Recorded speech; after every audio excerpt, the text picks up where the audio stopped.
Hello, welcome back to the channel, and this is a channel where we give you reviews, playthroughs, unboxings, and we generally like to talk a load of bollocks about tabletop gaming in general. And in this video we're going to be talking about a cooperative dexterity game. We're going to be talking about Menara, and in this game you will be stacking columns on top of tiles, completing challenges and hoping that the structure doesn't collapse before you complete one of the game end objectives. And in this video we're going to be giving you a very brief overview of the rules. We'll be telling you what we do like, we don't like. Then we'll come back and tell you whether or not Menara is worth your time and bother today and in the future. So remember, if you're new here, then please consider subscribing to this channel. Leave a comment in that section down below, and I'll see you after this.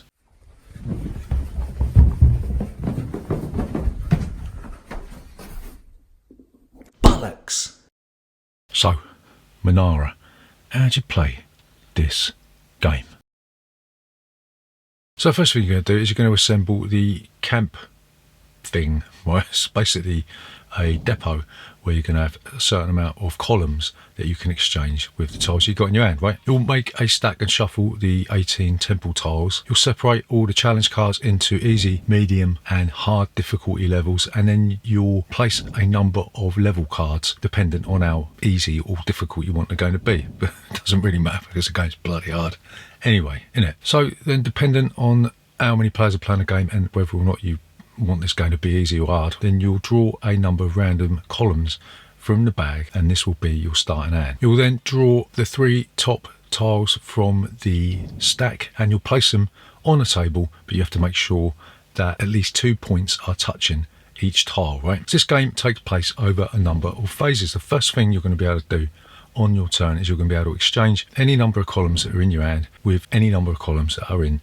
the camp. You'll then reveal a construction plan card, a challenge card, and you'll be able to choose whether or not you want an easy, a medium or hard challenge. You have to remember as well that even in the hard stack there's going to be some very difficult challenges in there, but the amount of difficult challenges is reduced the easier the card you pick, right? So each card has a different instruction that you have to fulfill. You might have a card that tells you to place 1, 2 or 3 columns on any number of tiles, or you might have the card that tells you to place 2 or 3 columns on one specific base, or you might have the cards that tell you to take 1, 2 or 3 columns out of the tower and then move them to a higher level, or you might have one that tells you to place as many columns on a single temple floor as necessary to occupy all bases, or you might have to actually move a whole tile with the columns on it to a higher level. You'll notice as well that on each tile you've got a different number of coloured spaces, and when you're placing your columns on the tiles you have to make sure that these spaces match the columns that you're putting them on. If you ever complete a tile, which means that you've filled up all the spaces,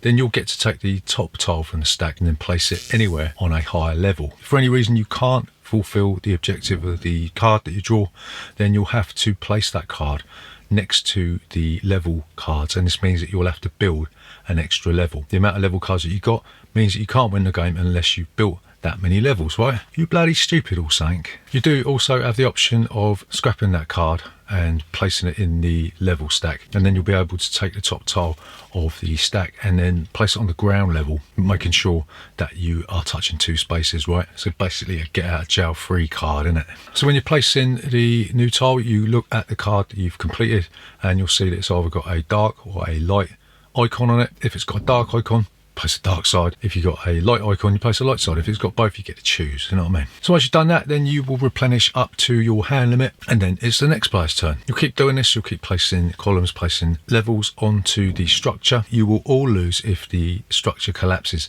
but you will win if you have completed the requested number of levels when either the bag runs out of columns, whether the tile stack runs out, or whether you've depleted all 3 challenge card stacks, right? If you've done that, then you will win the game of Menara. So what do we like about Menara? So the first thing that we like about this game is that it is a cooperative dexterity game. These sorts of dexterity games are like rock and roll shit, aren't they? You don't really see many of them about, and to be honest with you, I can't think of any cooperative dexterity games out there. If you do know of any, leave some in the comments, because dexterity games are some of my favourite games of all time, and it would be great to see more of this shit.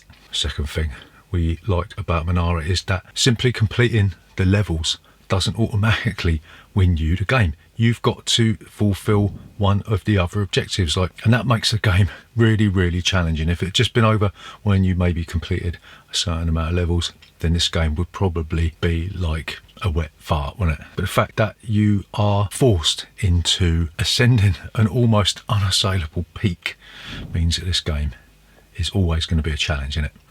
Next thing that we really like about this game is that choosing the challenge difficulty gives you a little bit of a strategic choice, but the fact that you still don't really know what you're going to be getting adds to that sense of excitement, doesn't it? You could choose an easy card and still get lumbered with a hard card, but the fact that you still get a choice in choosing the difficulty of the card lends itself to like a tense atmosphere when you're playing this game. Yeah. So the final thing that we like about Menara is that choosing when to place your columns adds to the strategy of the game, because it might be the case that you need to place a column onto a tile to complete it after you've placed another one, so that you can actually balance the tile properly. There's plenty of occasions when we have just got too trigger happy with this game and placed the column and then thought, oh shit, why didn't I wait and place that one over there, because it would have made it easier to place the tile on top, right? So again, you've got another very subtle but strategic choice in when you choose to place different colours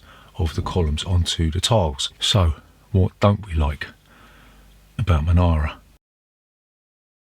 First thing we don't like about this game is it doesn't look that pretty, does it? It looks quite spectacular when you've got the structure reaches a certain amount of levels, but all in all, the tiles, they don't really look that pretty, do they? It looks like someone's drunk too much vodka and then spouted out a load of pavement pizza. Second thing we don't like about Menara is that some of the cards that come out can't be completed if they come out too early. Like for instance, if you draw a card that says you have to lift up one of the levels and put it on a high level, and that comes out first, you ain't going to be able to do it either. So it's a little bit unfair that there's not really any kind of structure to the way that decks are constructed. It might have been better if each deck had maybe like a number system or difficulty of each card that's actually in the deck, but it doesn't. You might just draw a card randomly that you can't complete, and that is really unfair, isn't it? So the next thing we don't like about Menara is the fact that you can't swap out columns from your hand with the camp after you have drawn a card, and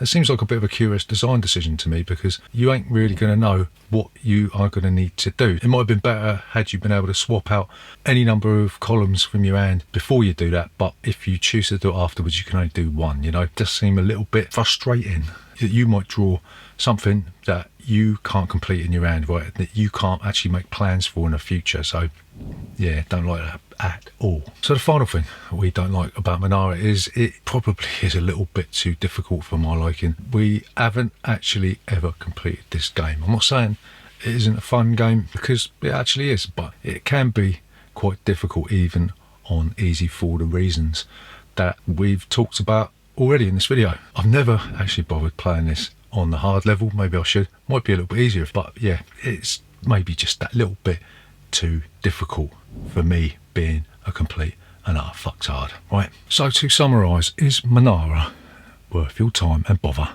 today and in the future? So we're going to say yes, this is an interesting take on the dexterity genre. This is one of the only cooperative dexterity games that I can think of, and it's probably the only cooperative stacking game that I can think of that exists. It is excruciatingly difficult to complete this one, and the tiles are just a little bit too ugly to look at, right? Having said that, if you are fed up with old Via Paletti, another similar stacking game, and you are sick to death of these Jenga clones and you want something that gives you a little bit more strategic depth and does present you with a monstrous challenge, then Menara may well be the game for you, you know what I mean? So there you go, that's Menara. So remember, if you're new here, please consider subscribing to this channel. Leave a comment in that section down below if you don't mind, and we'll see you next time.